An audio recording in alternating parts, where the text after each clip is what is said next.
제목은 3,491개의 읍면동이 위험하다. 네, 이런 얘기. 지금 결국 대한민국이 체제전쟁 중에 한 현상으로 나타나고 있습니다. 제가 올해 3월 달에 이제 주민자치기본법 공산화의 길목이라는 책을 썼고요. 우리 이 교회에도 와서 그때 강의를 몇 번 한 적이 있습니다. 그런데 처음에는요, 많은 사람들이 통과되겠지. 180석이나 된다는데 어떻게 통과가 안 되겠어. 이렇게 다들 자포자기 상태에 있으시더라고요. 근데 저는 그렇게 다르게 생각했어요. 다르게. 어떻게? 저는 설사 통과되든 안 되든 상관없이 나는 이 법안을 보니까 이 국민들에게 깨우기가 너무너무 좋은 무기더라. 내 눈에는 그래 보이더라고요. 그래서 통과되고 안 되고 상관없이 이 독소 조항들을 대한민국 국민들에게 깨워 이야기를 해주면 되겠다 해서 했거든요. 근데 효과가 정말 끝내주더라고요. 강의하는 곳마다 주민자치기본법, 다른 이야기 하면요, 그 정치 이야기 아니야. 그러다가 마을에서 내가 겪을 이야기들을 조곤조곤 풀어내니까 다 놀라는 거예요. 아니, 세상에 이런 법이 어딨나 그러시더라고요. 심지어는 더불어민주당 지지자들도 시의원들도 놀라고, 이거 이렇게 되면은 우리 읍면동에 이게 프로들이 들어와서 이게 완전히 장악하겠네 그러고. 그래서 이거는 정치 문제가 아니고 우리의 마을의 문제가 우리의 삶의 터전의 문제고 우리의 존립의 문제다는 것을 알게 됐어요. 설명을 쫙 했더니 지금요, 아직 법 통과 안 되신 거 아십니까? 아마 불가능할 겁니다. 예. 결국 뭐냐? 무엇이 국회 180석 아니 250석이 된다 해도 결국은 뭐냐면 국민이 깨어나면 되는 거예요. 그러면 자포자기 하지 않고도, 그러니까 국민 깨우면 돼. 저는요, 조곤조곤 제가 언제 화를 내지도 않았고요. 심지어는 더불어민주당 당사 앞에 가가지고 강의를 했습니다. 강의가 아닌 10분 연설을 했어요. 제가 화 안 냈습니다. 그냥 제가 있는 대로 여러분, 더불어민주당 국회의원들이 이 법에 내어 있는 독소 조항들을 알고 계십니까? 딱 물었어요. 아마 아무도 모를 거예요. 근데 지금 이 법이 우리 대한민국, 앞으로 대한민국 후손들이 살아야 될 이 땅에 이런 악법들을 만들어가 시행하면 되겠습니까? 지금 법의 내용이 뭔지도 모르면서. 그러면서 내가 했더니 제일 놀란 사람이 누군지 아세요? 처음에 그렇게 막고 시위를 못하게 막던 경찰들이 제일 먼저 녹아버리더라고요. 그래가지고 막 전단지를 가져가더라고요. 큰일 났네 그러면서. 우리가요, 화내는 게 중요한 게 아닙니다. 어떤 내용으로 어떤 문제가 있는지를 하나씩 조곤조곤 설명하는 게, 그게 약한 것 같지만 엄청나게 강합니다. 결국은 오늘날 사상전이란 체제전쟁은 국민들의 마음을 얻는 전쟁입니다. 마음을 얻는 전쟁, 마음을 얻지 않고 마음의 미움을 그러니까 막 그냥 지나가면서 눈을 흘기면서 이 인간들아 너 알게나 해 그러고 이러면 되겠습니까? 안 되겠습니까? 안 됩니다. 사랑하는 마음으로 국민들의 마음을 얻어가야 된다, 이런 말씀을 드리고요. 지금 체제 변혁 수단, 좌파들이 3,491개 읍면동을 장악하려는 이유는 체제를 변혁하기 위한 가장 유력한 도구가 읍면동을 장악하는 것이다. 제가 처음에 책을 받을 때 많은 우리 이른바 우파 세력들이 항상 중앙 정치 정당만 바라보더라고요. 그래서 제가 뭐라 그랬냐, 정당 중앙만 바라보지 마십시오. 마을을 바라보십시오. 마을이 위험합니다. 그랬더니 이제 그때서야 마을을 바라보니까 보통 심각한 게 아니거든요. 그래서 제가 가는 곳마다 감사하다는 말을 많이 듣습니다. 우리를 세계관을 바꿔줬대요. 중앙만 바라보다가 우리 마을을 바라보자. 위험하다. 이렇게 해요. 자, 그러면요, 그 내용들을 한번 볼게요. 지금 있잖아요, 문 정권이 처음에 정권이 들어섰을 때 문재인 대통령이 정권 잡고 한 달 만에요, 전국 시도지사를 모아놓고 뭐라고 말했냐면 연방제에 버금가는 지방분권국가를 이루겠다 그랬어요. 연방제에 버금가는 지방분권. 그러니까 권한과 독립을 주겠다 그러니까 시도지사들이 좋아가지고요. 너무 좋아했어요. 많이 쏘갔습니다. 그리고 나서 2018년도 2월 달에 평창 올림픽이 있었을 때 헌법을 바꾸는데요. 헌법 바꿀 때 뭐라고 돼 있냐면 헌법 안에 더불어민주당 헌법 안에 이렇게 돼 있습니다. 헌법 상징적 조항인 헌법 1조 대한민국은 민주공화국이다. 대한민국의 주권은 국민에게 있고 모든 권력은 국민으로부터 나온다. 뭐 이런 거 아닙니까? 매우 상징적 조항 사망에 하나가 추가됐는데 뭐라고 되어 있냐면 대한민국은 지방분권 국가를 지향한다. 이런 말을 넣었어요. 아, 이게 지방분권이라는 걸 가지고 대한민국 체제를 근본적으로 바꾸겠다는 거대한 목적과 어떤 의도가 있었구나 하는 것을 저는 그때 직감적으로 알았거든요. 그런데 123조 1항을 보니까 뭐라고 되어 있냐면 법률이 정하지 않는 조례 제정이 가능하다. 법률에 위임 없는데도 조례 제정을 마음대로 할 수 있다는 거예요. 그러니까 내에서 지령을 안 내려도 발가락이 지 마음대로 움직일 수 있다는 얘기예요. 이렇게 하고 보니 아, 이게 상당히 지금 문제가 심각하구나라고 생각했어요. 자, 이렇게 되면 이제 그런 게 있었고요. 그 다음에 보면 여러분 아시다시피 어떤 정책을 보기 전에 이 정책을 주도하는 세력의 사상적 지향성이 뭔가를 우리는 항상 관찰을 해야 되잖아요. 문재인 대통령 또 추미애 전 법무부 장관, 이인영 원내대표 등등등 이런 분들이 사상적인 지향성이 우리와 다르다는 것을 이미 많은 언론을 통해서 다 알고 계시죠. 아, 이런 걸 통해서도 알 수 있고. 그 다음에 이제 마을 활동가라는 사람들이 있어요. 여러분들은 잘 못 보셨는지 몰라도 관찰해 보면 알아요. 그 사람들은 이제 그 사람들의 문건을 보면 뭐라고 되어 있냐면 마을 공동체 사업은 자본주의 대안 모델이라고 되어 있어요.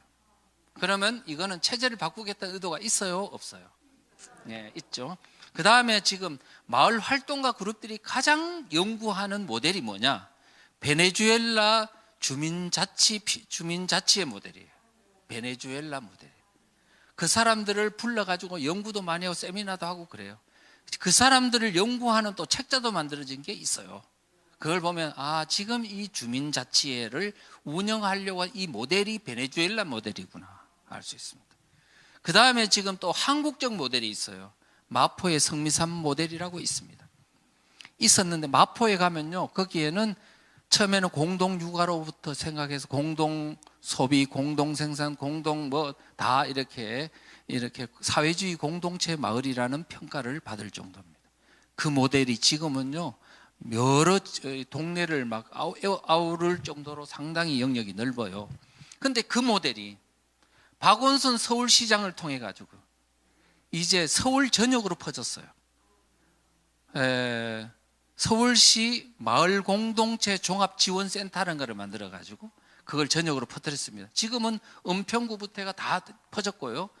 나아가서는 뭐냐면은 경기도로 확산이 되고 지금은 전국으로 다 퍼져 가지고 이제는 마을 공동체 사업을 하지 않는 지역은 없다 할 정도로 확산이 돼 있는 상황에서 지금 이게 이루어지고 있다고 생각됩니다. 그러니까 이와 같은 마을 공동체 사업이 이미 전국으로 퍼지는 과정에 10년에서 20년 이상 걸렸다니까요. 그래서 여러분들은 거기 저는 이미 한 14, 15년 전부터 관찰했어요. 그래서 야, 심각하구나. 그리고 혁신학교 생기는 것부터 아, 이거는 여기에 또 일환이구나 이렇게 생각을 했었어요. 자, 그런 게 있고요. 그 다음에 여러분 베네수엘라 모델뿐만 아니라 성미산 모델에다가 지금 주민자치의 모델에 또 조례까지도 민노총 정교조와 같은 사람들이 단체로 마을 주민으로 들어오도록 했다는 건 제가 강의를 했어요. 그렇기 때문에 이것 또한 그런 걸 보면 알 수 있다 이렇게 이제 볼 수 있고요. 자, 그 다음에 또 하나 볼 수 있는 게 뭐냐? 지금 이 주민자치기본법 제5조에 보면은 뭐가 되면 주민과 주민자치 책무에 관한 게 규정이 되어 있는데 이렇게 되어 있습니다. 지금 여러분들이 마을 주민이죠. 자, 이 법이 통과되면 여러분들에게 미션을 부르는데 이렇게 되어 있네요. 주민과 주민자치에는 노동, 인권, 환경, 복지 등 관계법령을 준수하라고 되어 있네요. 자, 노동, 인권, 환경, 복지, 이건 네오막시즘의 어떤 내용입니다. 그러면 이제 여러분 인권하면 차별금지법 뭐 이런 거 있잖아요. 예, 이게 다 인권법 관련법에 해당돼요. 그러니까 지금 현재 법에 많은 노동관계법, 인권관계법, 뭐 환경관계법 모든 이런 관련 법을 마을 주민들은 지켜라고 이 법이 근거로 규정을 하고 있어요.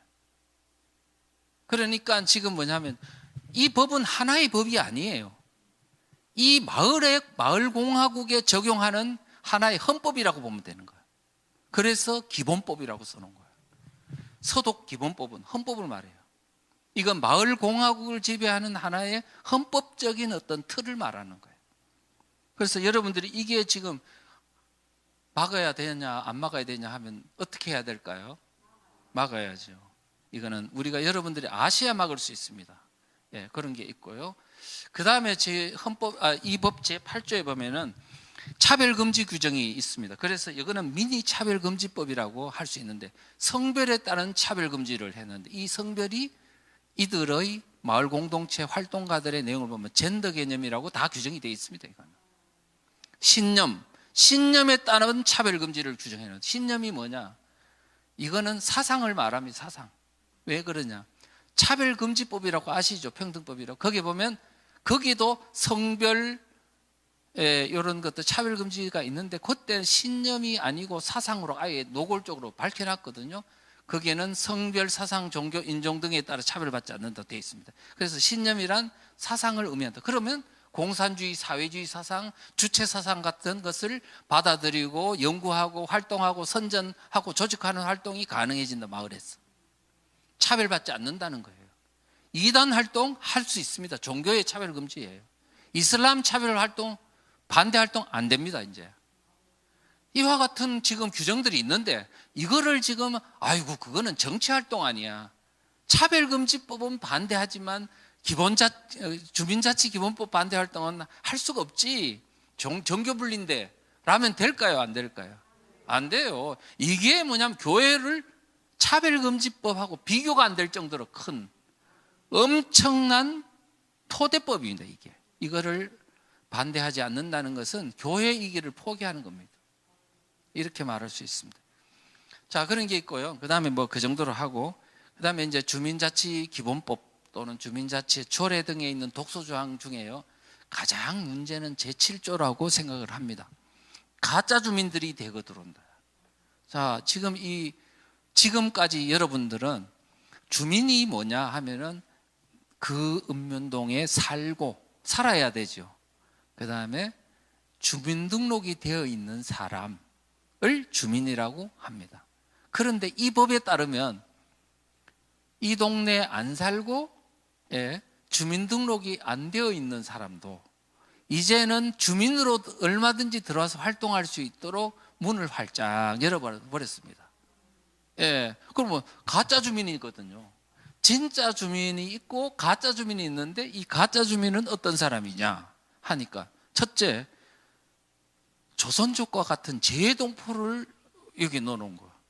이거는 우리나라 국민도 아닌 사람을 마을 주민으로 넣어가지고 주민총회도 나타날 수 있도록 해줬다. 거기다 외국인까지. 그러니까 이제는 이슬람 터번 쓰고 아마 주민총회에 나타날지도 몰라요. 터번슨 이슬람 장기 체류자는 현재 우리나라에는 한 20만 명이 넘는다고 합니다. 조선족은 지금 110만 명이 넘는다고 합니다. 이들이 이제 서서히 주민총회에 나타나는 거야. 그러면 앞으로 이슬람 반대 운동, 중국 차이나타운 반대 운동 할 수 있을까요? 없을까요? 못합니다. 근데 못하는 정도가 아니고요. 아예 그들에게 주도당할 수도 있어요. 왜 우리나라 국민들이 더 많은데요. 그런 것 생각하지 말고 우리나라 국민들, 여러분 이 중에서 주민총회에 가보신 분 아무도 없네요. 자, 그러면 제가 이제 조선족이 제일 많이 사는 데가 어디냐? 영등포구더라고. 영등포구요. 영등포구인데 얼마나 살고 있느냐? 2018년도 기준으로요 2만 8천 명 정도가 살고 있어요.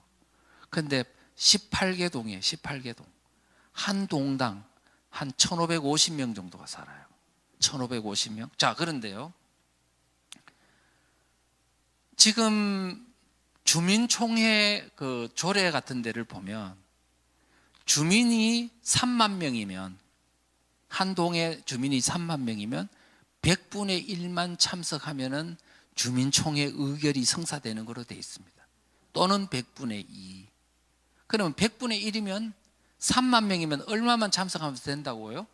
300명. 300명만 모이면 되는데 조선족이 거기에 얼마 살고 있다고요?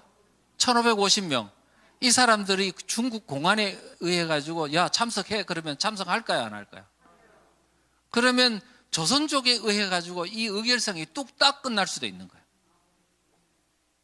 그런데 지금 상태로만 생각하지 마시라고요. 왜냐? 앞으로 50년 뒤를 생각해 보십시오. 마을에 문을 열어놓으면 중국이 떼거지로 계획적으로 들어올까요 안 들어올까요?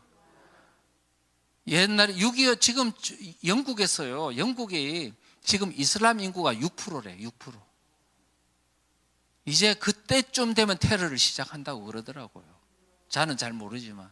그러니까 지금 있잖아요. 우리가 이 문을 이게 여는 것이 얼마나 미래 대한민국의 후손들에게 심각한 부작용을 낳는지를 우리가 제발 좀 알고 하자. 이슬람이 막 들어오도록 하면 안 된다. 이런 것들을 지금 주민의 문을 이렇게 열어서 되겠냐는 거예요. 외국인한테 왜, 그것도요, 여러분 보십시오. 제7조 주민의 자격권에 제일 먼저 앞에 뭘 했습니까? 현재 살고 있는 주민등록자 바로 다음에 뭐를 넣어놨습니까? 재외동포, 외국인을 넣어놨죠. 그 다음에 기관 사업체에 근무하는 모든 사람, 그러면 대기업, 중소기업, 뭐 이런 데 있는 사람들 다 그러면 민노총이 들어올 수 있잖아요. 지금 그러면 각종 좌파단체들이 들어올 수 있잖아요. 그 다음에 그 지역 내에 소재하고 있는 학교에 있는 교사와 교직원과 학생이 모두 통째로 주민이 되도록 해놨잖아요. 그럼 정교조가 학생들을 주도하면서 우리 마을 교육을 같이 하자 그러고 총회에 나타날 겁니다. 은평구 가련 이동에는요, 아까 뒤에 좀 설명할 거예요. 가련 이동에는 주민총회에 참석할 수 있는 나이 기준이 몇 세인지 아세요? 만 10세. 만 10세가 주민총회에 나타나가지고 뭘 의결하느냐? 주민세 환원사업 결정.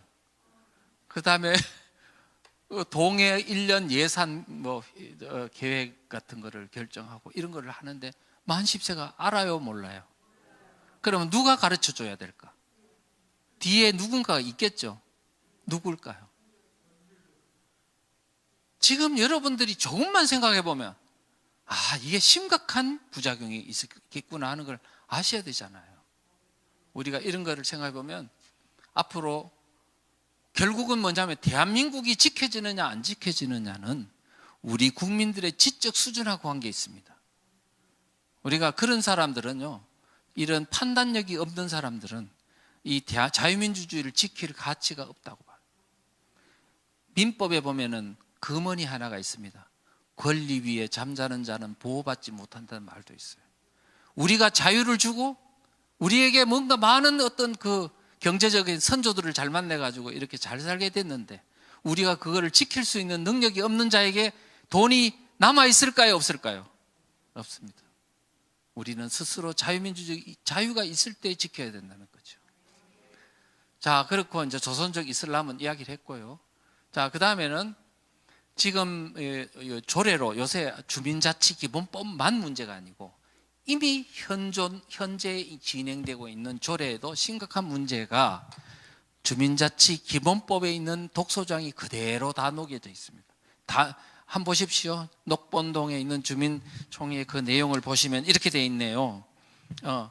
주민이 누구냐 했더니 녹본동에 주민등록이 되어 있는 사람 또는 녹본동에 소재하는 사업장, 기관, 단체, 학교에 속하는 사람, 등록 외국인 이렇게 돼 있네요. 그러면 아까 말했던 그 주민의 담을 활짝 열어서 가짜 주민들이 대거 동네에 들어오도록 한 내용이 이 조례에 있다 없다? 그러니까 이미 벌써 시행되고 있는 거예요. 자, 그런데요, 여기에 아까도 말했죠. 10세, 15세, 10세 뭐 이런 애들이 주민총회에 나타나가지고 하는데 결국은 뭐냐면, 자, 이렇게 되면 학교에서는 무슨 일이 일어날까? 선생들이 학생들 보고 야, 우리가 지금 같은 주민이야. 이번 주민총회에 나서 의결될 사항들 우리 한번 토론해보자. 할 수 있어요, 없어요? 자연스럽게 정치교육을 시키는 거죠. 자, 이와 같은 일들이 결국은 이렇게 계속되면 앞으로 이제 결국은 10대 어린 학생들은 결국은 누구의 사상적인 교육을 집중적으로 받아서 노예와 작업이 되지 않을까 이렇게 생각합니다. 중국에서도요, 문화혁명 당시에 10대들이 많은 악행을 저질렀습니다. 홍위병이라고.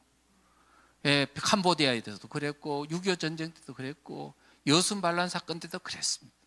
우리가 지금 이거 간단하게 보지 마십시오. 학교에서만 교육시키는 거, 이제는 마을에서 교육시키네요. 자, 그 다음에 이제 그렇게 되고요. 그 다음에 이제 주민총회에 이제 그 위원이나 이런 사람들도 이제 좌파들이 많이 들어갈 수 있도록 여러 가지 필터링 기구를 뒀고, 사무국이 그 마을 활동가들이 사무국을 장악하게 될 것 같아요. 그래서 거기서 이 사무국에 있는 직원은요, 지방 공무원으로 보임을 하고 정년 퇴직 때까지 이 마을 공화국을 지배하도록 해놨습니다. 아니, 주민자치라면서요. 그럼 주민이 선출해야 되는 거 아닙니까? 지금 우리가 알지 못하는 방식으로 그들만의 공화국을 만들어 간다는 사실을 우리가 보면 소름이 돋습니다. 결국 주민들은 감시받는 존재가 됩니다. 자, 한번 볼까요? 자, 이렇게 볼게요. 여러분 지금 살고 계신 마을의 주민 맞죠? 예, 맞죠? 그러면 이 주민이 여러분 살고 있는 마을에 낮에도 있습니까? 낮에는 어디 가요? 직장에 가죠. 저 멀리 가죠. 자, 그런데 이 마을에서는 그러면 낮에는 누가 있죠? 가짜 주민들. 딴 데 살면서 그 마을에서 직장이 있다고, 그 다음에 학교 교사라고, 여기에 낮에 근무하는 사람들은 단체로 움직일 수 있어요, 없어요? 있죠. 그러면 여기에 진짜 주민들은 옆집에 누가 사는지 알아요, 몰라요? 몰라요. 자, 진짜 주민은 모래알인 거야. 그 다음에 낮에 거기 없어. 가짜 주민들은 단체로 움직일 수 있어요, 없어요? 있고, 낮에 여기 있어요, 없어요? 자, 그러면 주민총회를 낮에 하면 누가 참석할 수 있을까요? 가짜 주민들이 참석하는 거지. 그러면 그들에 의해서 결정된 것을 가지고 진짜 주민들은 통제만 받는 거야. 이해 가십니까, 이제? 예, 그렇습니다. 자, 그래서 가짜 주민들이 진짜 주민을 통제하는 시스템이다. 이렇게 이제 되어 있어요. 그래서 이 주민자치회가 엄청난 이 정보 수집 권한을 부여해 놨거든요. 그래서 일반 주민들은 주민등록번호, 주소, 전화번호를 인적 사항을 관계기관에다가 요청하면 다 따라야 된다고 돼 있어. 그래서 헌변 대표인 그 구상진 변호사는 현행법상 대통령이나 국회의원도 못 갖는 무소불위의 권한을 이거를 갖도록 했다. 이렇게 이제 비판을 하고 있습니다. 자, 그렇고요. 그 다음에 분과를 두어가지고요. 환경분과, 아동분과, 인권분과, 복지분과, 교통분과, 심지어는요, 마을 공동체 분과도 만들어. 이제 주민을 교육시키겠다는 거야. 지금 이런 분과 활동은 앞으로 주민들, 특히 교회들에게 심각한 감시 활동이 가능하지 않을까. 그 다음에 소조직을 뒀어요. 통반조직 비슷한 걸 또 둘 수 있도록 해놨어요. 가까이서 주민들을 감시 활동할 수 있도록. 그래서 이게 약간 뭐 북한의 5호 담당제 비슷하다는 식으로 지금 이야기하는 사람도 있습니다. 그러면 3,491개 읍면동 주민들을 통합교육해야겠다는 방침이 나왔습니다. 아까 그랬죠. 정교조 교사가 학생들을 교육하겠다고 했다 그랬죠. 근데 이건 약과야. 이제 정교조 교사와 좌파 교사가 마을 주민들을 다 교육시키겠다는 거야. 그게 어디나 마을교육공동체법이라는 게 이제 나왔습니다. 별도 법인데 이제 주민자치회가 만들어지면 그거하고 또 하나의 합체가 될 것입니다. 자, 이용호 의원이 만든 마을공동체교육법입니다. 마을교육공동체 활성화법. 자, 그 내용이 뭐냐면 생활 환경을 같이 하는 학생과 학부모, 교직원과 지역 주민이 함께 가치를 공유하는 교육 생태계 조성이 목적이다. 자, 교사와 학생과 둘만 하는 게 아니고 학부모, 지역 주민까지 가치 교육을 시키겠다는 거예요. 이제 여러분들이 앞으로 가치 교육을 좀 받아야 되겠네요. 자, 이와 같은 법을 만들어 놓고 있고, 더불어민주당의 권인수, 근데 이용호 의원은 무소속으로 있다가 지금 국민의힘당에 들어갔습니다. 권인수 의원이라고, 이 사람은 이제 더불어민주당이고, 이 양반도 비슷한 지금 그런 법을 만들어 놓고요. 그뿐만 아닙니다. 교육부가요, 이미 2019년도에 무슨 이게 보도자료를 냈더라고요. 제가 이제 그걸 보니까 이렇습니다. 슬로건이 뭐냐? 요람에서 무덤까지. 어린애부터 죽을 때까지 계속 교육시키겠다는 거예요. 마을에서. 그래서 한 명의 뭐라고요? 아이를 키우기에 온 마을이 필요하다면서. 부모한테서, 부모가 자식을 교육시키는 그 어떤 교육 주권을 마을에서 가져가겠다는 겁니다. 자, 그 내용을, 그림을 보니까 이렇네요. 어떻게 돼 있냐? 마을 자치단체, 학교, 교육청이 하나의 연계를 해서 통합 운영 관리하겠다는 겁니다. 마을에서 일어나는 교육이 뭐 있어요? 유치원, 유아원 교육, 유치원 교육, 정규학교 교육, 초, 중, 고등학교, 대학교, 성인학교, 그 다음에 마을 학교, 온갖 그런 교육기관을 하나의 어떤 통합 관리를 하겠다는 거예요. 학교, 아마 교회에서 운영하는 학교까지 다 이제는 마을에서 간섭하게 될 것 같습니다. 자, 이렇게, 그래서 이제 마을에 있는 모든 교육기관이 하나의 혁신학교화 되는 것 같다. 이렇게 되고요. 그런데 이것을 함에 있어서 자료에 딱 보니까 이렇게 되어 있네요. 지금 각 모범적으로 되어 있는, 여건이 잘 되어 있는 대표적 마을을 이렇게 해놨는데 도봉구가 거기에 있습니다. 뭐 자세한 거는 다 설명할 게 없고, 그 도봉구에는 마을 학교가 97개소나 있다. 마을 강사가 522명이나 양성되어 있다. 이와 같은 인프라가 잘 구축되어 있기 때문에 지금 이와 같은 법이 시행되면 아마 잘 될 것 같다. 지금 이런 얘기입니다. 이제는 교사만이 아닙니다. 마을 학교에서 활동하고 있는 좌파 강사들이 이제는 학교로 갔다가 마을로 갔다가 막 그냥 주민들을 다 전체적으로 교육시킬 것 같습니다. 3,491개 읍면동과 전체주의 시스템을 구축하고 있습니다. 이게 그냥 단순히 하는 말이 아니고요. 이게 이제 어떻게 구축하고 있냐면 주민자치기본법이라고 제가 말했죠. 거기에도 보면 18조의 전문지원기관을 운영하도록 되어 있습니다. 주민자치회가요, 엄청난 권한을, 읍면동으로부터 권한을 위임받도록 해놨습니다. 그래서 사람들이, 야, 이거 너무 무소불위의 권한을 하부에 너무 위임하는 거 아니냐? 국가의 권한도, 지방자치단체 권한도 주민자치에다가 위임하니까 주민들은 좋아가지고, 아, 이게 우리 마을이 좋아지겠네? 권한을 위임해 주니까? 이렇게 생각하는 거예요. 하나는 알고 둘은 모르는 거죠. 위임해 주죠. 그런데 이와 같은 분권화가 되면 전부 다 대한민국 전체 3,491명의 완전히 하부 구조가 제 멋대로 될 거 아닙니까? 이거를 공산주의, 사회주의 어떤 성향을 가진 사람이 용납할 수 있을까요? 다시 그거를 직권적으로 움직여갈 수 있는 뭔가 시스템을 갖추지요. 몰래. 바로 그 작업이 지금 진행되고 있는데, 거기에 보면은 주민자치 전문지원기관을 외부에다가 위탁을 한다. 이 사람들이 이거를 주민자치회를 끌고 가도록 하고 있다는 겁니다. 그런 내용들이 되어 있습니다. 자, 그거를 그림으로 그리니까 이렇습니다. 주민자치회가 하나하나 있는데 그거를 지역별 전문지원기관이 쭉 끌고 가는 형태로 제가 그림을 그려봤습니다. 그런데 이거 너무 상상력 동원한 거 아닐까요? 이렇게 말하면 아닙니다. 서울시를 모델로 했습니다. 주민자치회가 동별로 있지요. 그런데 구청별로 뭐가 있냐면 구주민자치지원단이라는 민간단체가 있는데 거기서요, 동에 있는 각 동에 있는 주민자치회를 다 끌고 가도록 이렇게 만들어 놨습니다.